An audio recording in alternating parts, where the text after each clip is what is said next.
जी, high court Islamabad के order के तहत बहनों का आज फिर मंगल का दिन है और खान के साथ मुलाकात का दिन है।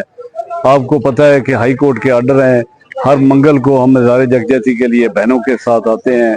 बैठ बैठ कर इधर पिछले 8 महीने हो गए हैं और इतनी बड़ी फसाइयत है, जुल्म है और आइसोलेशन। एक कैदी का जो जेल मैनुअल के मुताबिक भी उसकी मतलब मुलाकातें होनी चाहिए और हाई कोर्ट ऑर्डर के मुताबिक भी, लेकिन इतनी आइसोलेशन में जेल में रखना ये बहुत बड़ी ज्यादती है। इस उम्मीद से कि हो सकता है अल्लाह ताला आज इनके दिल जो है ये जो जालिम हुक्मरान है गोशा नरम कर दे और बहनों की मुलाकात हो जाए। इस उम्मीद से हम आते हैं, ये हमारी ड्यूटी है, हम इंशाल्लाह आते रहेंगे, आगे उनकी मर्जी। और अल्लाह ताला हमारे खान को सेहत दे और अल्लाह ताला उसको जल्द रहा करे, ये हमारी दुआ है। इमरान खान जिंदाबाद, पाकिस्तान पाइंदाबाद।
देखिए, हमारी ये तकरीबन 2.5 साल तहरीक है। ये कोई एक दिन की बात नहीं है कि 2.5 साल तहरीक है, जो एक बुनियादी हकूक़ की तहरीक है और एक चार्टर ऑफ डिमांड लेकर सामने है। वो बुनियाद और हर उस चार्टर ऑफ डिमांड की कोई ऐसी फिक्र नहीं है जो आज तक हुकूमत या इदारे ये कह सके कि वो आईने पाकिस्तान या एक्ट 1976 के मुतरादफ हो। तमाम जो चीज़ें हमारी डिमांड है वो आइन और कानून के अंदर रहते हुए हैं। वो सेहत है, वो तालीम है, वो हमारे यहाँ पे हाइडल प्रोजेक्ट्स हैं, उनके एग्रीमेंट साइन करने की बात कर रहे हैं कि हाई कोर्ट ने फैसला दिया 2019 में। वो फैसला ये कहता है, जो कानून बन गया है कि रियासत के अंदर जितने भी हाइडल प्रोजेक्ट्स हैं उनके एग्रीमेंट रियासती हुकूमत के साथ किए जाएँ, ताकि पता लगे कि कश्मीरियों ने जो कुर्बानियाँ दी हैं पाकिस्तान को रोशन करने के लिए, उसके सिले में कश्मीरियों को क्या मिला। ये वो बुनियादी हमारा हक़ मलकियत और हुक्मरानी है। इसी तरीके से हमारे से यहाँ पे करोड़ों रुपए माहाना वसूल किए जा रहे हैं नेट सर्विस के नाम पे, मोबाइल सर्विसेज के नाम पे, और मोबाइल सर्विस का नामो निशान नहीं है। 4G 5G के नाम पे लूटा जा रहा है हमें। हम ये कह रहे हैं कि हमसे पैसे लिए जा रहे हैं, हम कोई भीख नहीं ले रहे, हमें सर्विसेज ठीक करके दिया, क्योंकि यहाँ पे कुछ चीज़ें ऐसी हैं जो डायरेक्ट वफाक के अंडर है, तो हमने उन्हीं से ये मुतालबा करना है। लेकिन कई चीज़ें हमारी ऐसी हैं जो हमारी हुकूमत के दायरा कार में आती हैं, ना तो हुकूमत के जो दायरा कार में आती चीज़ें वो हमें सेटल करके दी जा रही हैं, ना जो चीज़ें वफाक के दायरा कार में आती हैं वो चीज़ें हमें सेटल करके दी जा रही हैं।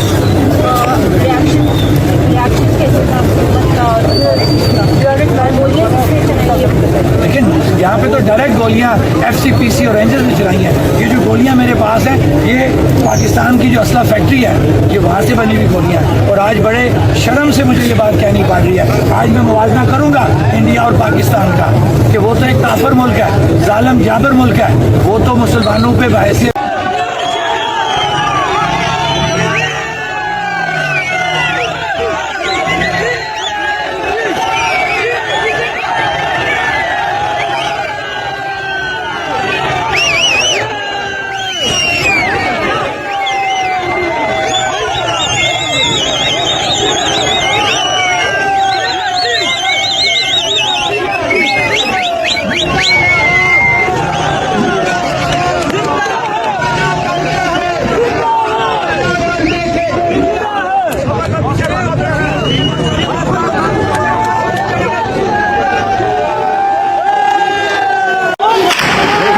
सीधी स्ट्रेट फायरिंग की जा रही है जी आवाम पे।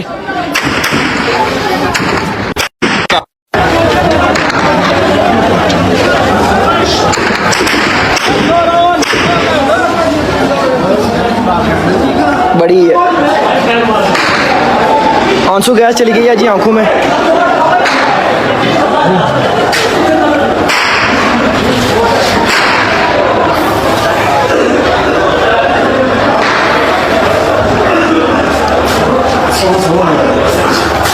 खराब है जी।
के साथ इस वक्त पंडाल में दाखिल हो रहा है। आप देख सकते हैं गिलानी चौक में पहले हज़ारों का मजमा इस वक्त जमा है।